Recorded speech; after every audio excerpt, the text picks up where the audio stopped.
Hello, hello, hello. Welcome, everyone. I'm so happy to spend a little time with you today. Thank you so much for joining me. We're going to be talking today about, is it fair for someone to change their lifestyle on you? And do you think that your Myers-Briggs type can change and cause that to happen? I'm really curious to hear what you guys think about that, because some people believe that you can change your Myers-Briggs types and some people believe that you can't. So be sure to hit that like button so that other people can know that this video is going on right now. And remember to subscribe, because sometimes I'm going to be a little bit more random and just kind of flow with what I'm feeling in the moment, you know? Like if I want to do something in a moment, I'm just going to put it out there. And that way, sometimes I'll be really consistent, but other times I just want to be a little bit more spontaneous sometimes, you know what I mean? So, if you guys hear anything while I'm making this video, it's probably because I'm playing a game while we're talking. Do you guys multitask very well, or do you find that you can do things better sometimes when you're doing more than one thing at once? I find that, I used to make videos and it would just be me and the video, and that's it. Especially since I've adapted this format, which is much quicker, much easier for me. Someday I might go back to the old way where I do it in person, but that would turn into an all day thing. And I don't have that type of time right now. Just super busy. So I have to really squeeze videos in when I can. But I'm amazed at how many videos that I do have. Like over 200, heading towards 300. So make sure you check those out. But yeah, so right now I'm actually playing this game. It's called the Property Brothers. I don't know if you've heard of them, but it helps me to focus a little bit better when I'm doing something versus just talking. So anyway, so the reason why I decided that I wanted to do a video on, is it fair? So like if you're an INTJ and your ENTJ mate, you guys are married or you're living together, whatever your situation is, and one of you decides that you want to change. Let's say it's an ESFP and an ESTP, or an INFP and an INTP. I mean, what would you do? What if it's for the worst? So, what if you came into the marriage and you guys, I think sometimes what happens in relationships is sometimes we play the type, especially if you understand Myers-Briggs, then you kind of understand what that other MBTI type likes and what makes them happy. So you know that an ISTJ is probably going to want some consistency, some structure, some predictability. You know that the ENTP might enjoy having ideas, and they might even like to stir things up a little bit for fun. And so you go into the relationship trying to play to who the person is instead of being who you authentically are. How often do we do that? How often are you true to who you are? Is that fair when you get into a relationship with someone and they act one way because they want to draw you in, but then they switch on you? So you go through, you think, oh my God, this person is so much like me. I'm an INFJ and they seem very much in line with my thought process. And then you get really deep into the relationship, and this person who once seemed introverted, you know, like an INFJ. Now they're starting to act like an ENTJ. I mean, and you're like, where did this person come from? Have you ever experienced that in your life where somebody flipped on you, where they became something that they weren't once you were hooked? And how did you handle that? Did you ever get into a relationship where you thought, wow, I got this person who's Myers-Briggs that I really love so much, and then after you get to know them, you find out that they're not that Myers-Briggs type at all, and so you've been confused about who they are? I actually knew somebody that happened to. This person loved ENTPs.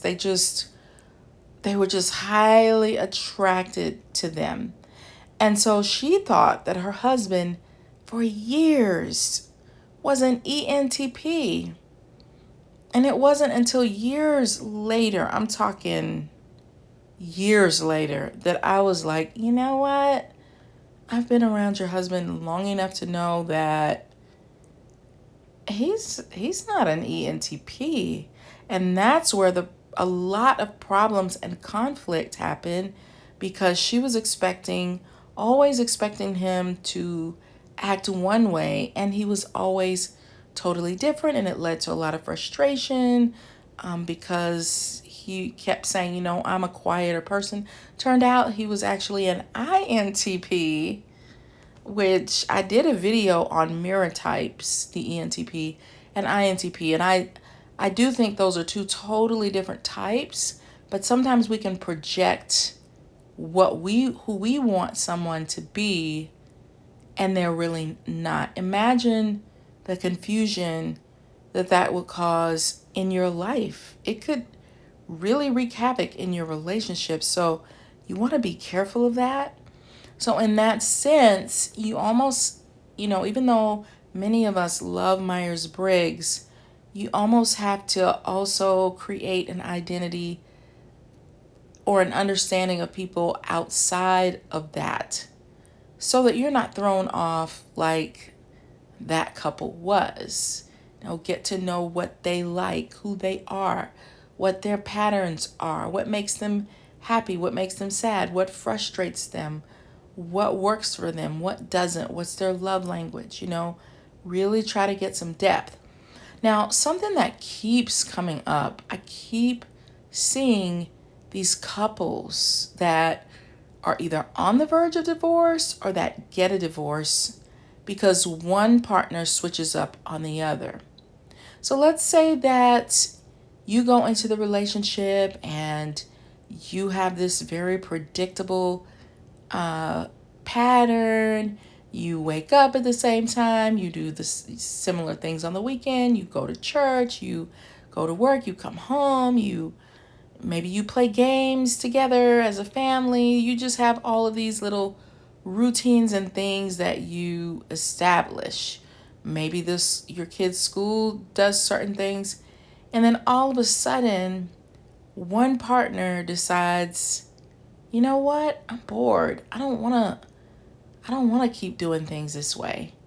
I want us to be, I want to hang out more. I want to go to more clubs. I want to party more. I want to stay out late. I want us to join some organizations.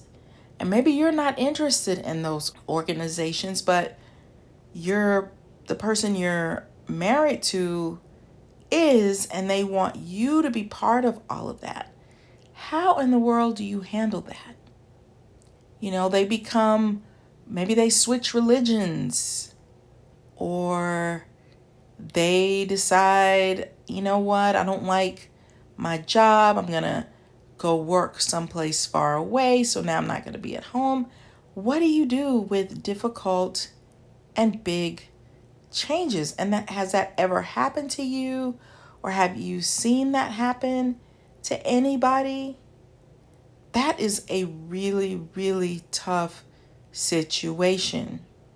And I've seen some scenarios where one person suffers in silence while their mate changes and starts doing things like, hey, I want to smoke weed, I want to get drunk, I want to do drugs, I want to do all of these things.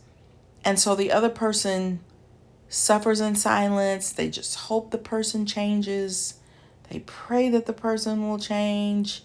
They beg the person to change. They try to persuade them, and nothing works. And so now you have one person that is happy and the other person is miserable.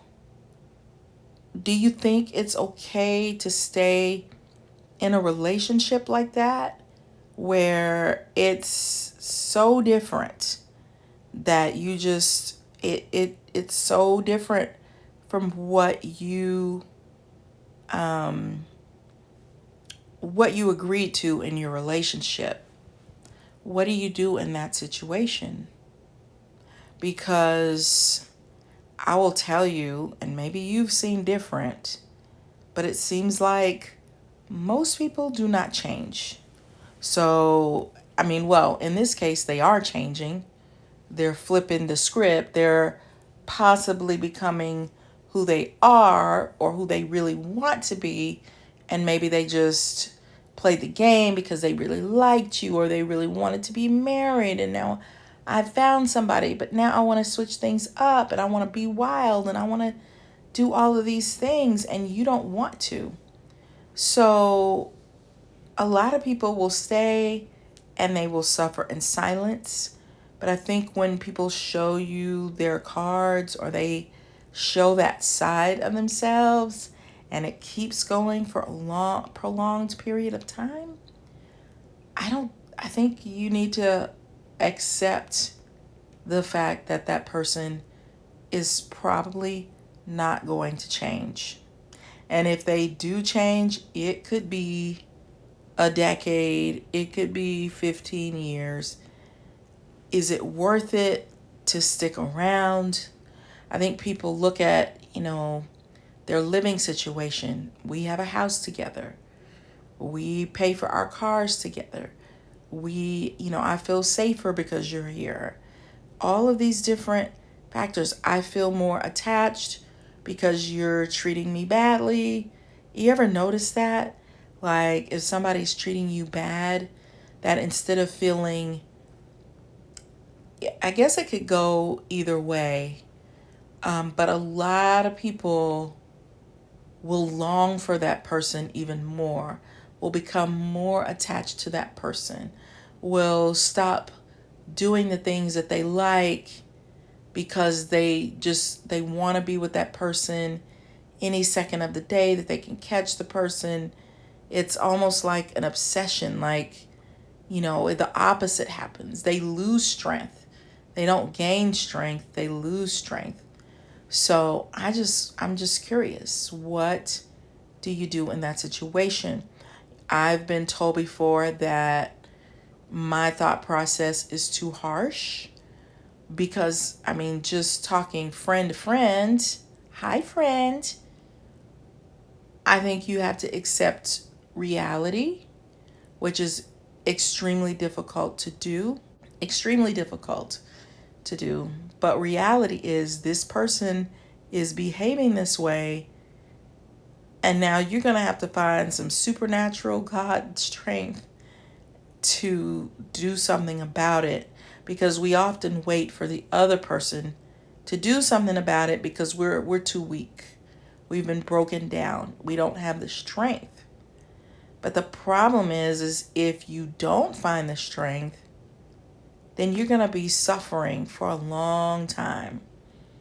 And that's not fair to you. But I've been told before, you're taking the victim side, because the victim is the person that is having to withstand all of these changes and deal with being ignored and treated badly and having to do all these things that they don't want to do and that make them feel uncomfortable, and that it's hard to have the strength. But my argument for that is, well, if you don't try to empower the person to find the strength to leave, and eventually, even though that will be tough, eventually find new light, new happiness, then you're also asking that person to suffer for the rest of their lives. But you tell me what you think. Do you think easier said than done? Get up, get out, pack your things, start a new lifestyle without the person. Much easier said than done. But what do you think? Realistically, what do you see? Do you see people staying in situations that are really toxic? Or do you see them finding the strength to get out of the situation? Now let's flip it a little bit. Let's flip the script. Someone wrote a book called Flip the Script on Love, but I'm not going to tell you who that person is. But anyway, so let's flip it. Let's say that you guys have always partied together. You've always clubbed together, maybe did little illegal things, maybe got drunk together, did all this stuff, hung out, had lots of get-togethers, and I just lived on the wild side. Did a lot of things that might be considered a little wild or a lot fun. And then one of you decides, you know what? I have my Christianity now, and I'm reading my Bible more, and I don't know, this is not in line with how I want to live my life. We have kids now. I want to live a more steadfast life that is the total opposite of what we have been living. Is that fair to the other person? Like, you're an ESFP and you've always liked to have fun and party and turn up, and your ESTP mate has always enjoyed that about you, and now you're saying that you want to slow things way down and you want to adapt the opposite lifestyle? How do you think that person is going to feel? They might feel bored. They might feel confused. They might feel like the rug was just yanked from under them. I actually heard a phone call like this the other day on a radio station that helps people with their problems. And I just thought it was really interesting. It made me think about how, sometimes with our Myers-Briggs, we think we're in one situation and then it flips and changes. Is that fair to the other person? Even if you're going from, I'm living a wild life, to I'm living one of more responsibility. I don't want to steal anymore. I don't want to do things that we used to do anymore. Is that okay? Is that fair? I definitely think I can understand this scenario better than the previous scenario, but at the same time, you have to put yourself in your partner's shoes, because that's what a relationship is all about. And I think you would have to help. It would be only fair to try to help that your partner to adjust. And a lot of times, I'll say that in a second, but yeah, you're going to have to help your partner to adjust to the new lifestyle, because that's not what they bought into. Even though you're trying to do things better, it would be like if you said, okay, I'm going to eat fattening food every night. And then all of a sudden you decide, I want to be a vegan. And now we all have to be vegans. Can you really shift from eating everything you want to being a vegan overnight?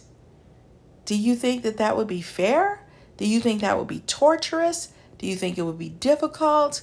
Could you see yourself sneaking some late night snacks and doing some, you know, that's basically what you're asking the other person to do.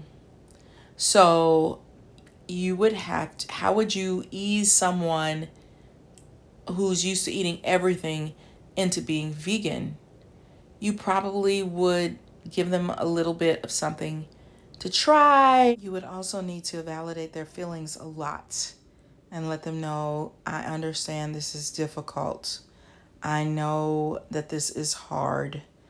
A lot of times people want to do the opposite of that, which is to argue and fight and try to convince you that you should be like me now because it's the right thing, it's the best way.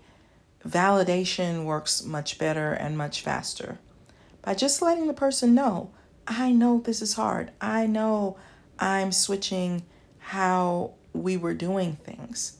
And I know this is tough. And I'm sorry for how difficult this might be for you, but I still care about you. And, what can I do to make this easier? And then you probably want to figure out some ways to compromise. So like if you don't want to be in the clubs and you don't want to be doing those kind of things anymore, is there something that you can do that involves other people, like having some get-togethers that are, nice fun, so that social need gets met? So you want to figure out, can you have some game nights at home where you try to make it really fun, or if they have a favorite sport that they like to watch on TV, try to make it really fun.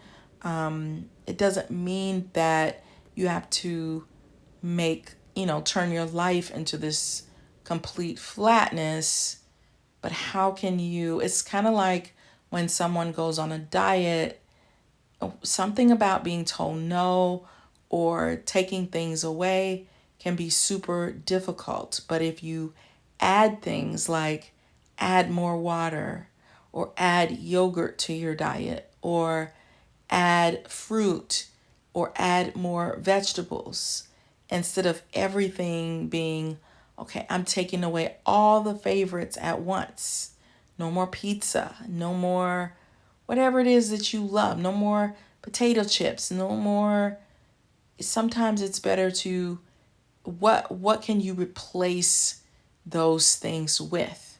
So like if you drink 10 sodas a day or you smoke 10 cigarettes a day, you need to replace whatever it is that you're taking away with something that's enjoyable, something that you will like. And so just keep that in mind. And also, if you are in, I think all of us, when we start a relationship, we want to impress the person. We want to be liked. We don't want to be rejected because rejection really hurts. It's scary. It's frightening. It feels terrible. And we don't want to be rejected. And so sometimes we could be an ENFP and try to act more like an ESTJ or vice versa. How difficult is it for you to stay in the realm of who you are, what your personality type is when you have a love interest? Because a lot of people feel upset when they get really deep into a relationship and then somebody totally flips who they are. Like, I got you. So now I'm going to be more of who I like. I don't really like gifts. I just pretended. I don't like the things that you buy me. So how honest should you be upfront? And how much should you take into consideration someone's feelings? Because they might buy you a toaster and you're like, okay, that wasn't very romantic. I mean, how blunt should you be with that? So just food for thought. Just keep those things in mind. I think it's better to be who you are as much as possible. I think we are all going to be a little different when we get to, when we're getting to know someone because we don't know them yet. But be as true to yourself as you can up front. And by the way, do you think people can switch Myers-Briggs? Sometimes people say when people get older, if they were super extroverted, they become more introverted and they maybe don't want to be around as many people as they used to be. And so do you think that changes your entire Myers-Briggs type? Or sometimes people may go through something really tough in their life and now their personality is altered. Do you think once a personality type, always a personality type? Or do you think that you can truly become a different person? I mean, I definitely think for myself that I've developed more of, I don't know, I guess, I don't know if it's more of a J or a little bit more censor, or just that whole I don't procrastinate type lane that can make me a little bit more rigid than maybe the average ENFJ. But it's taken practice, and a lot of it is from just trying to listen to God and obey Him and do what it is that He's telling me to do. So let us know in the chat or in the comment section if you think you've changed Myers-Briggs types. I know some people think that they are two Myers-Briggs types because they can't figure out, they're so close to one letter versus the other. I personally feel like one letter changes the entire thing. There are some people who are super confusing though, where it's like, okay, what the heck are they? I can't tell. Maybe it's a male who's a feeler or a female who's a thinker. Maybe it's a less common type and there's some of that going on. They could have a personality disorder, or they're just a very unique person. It could be a cultural difference that's changing things up. So do you think you could be two types? I've seen some it factor type famous people that are kind of like that a little bit, but they might also be a 4 on the Enneagram where they're switching things up. Their 4s are they kind of can play different roles, like an actress or an actor. So anyway, I think I'm going to end it here, but thank you guys so much for tuning in. I really appreciate it. I love spending time with you guys, and I love making videos for you. Oh, my phone is ringing. All right, so I'm going to end on that note, and I will see you guys next time. Bye.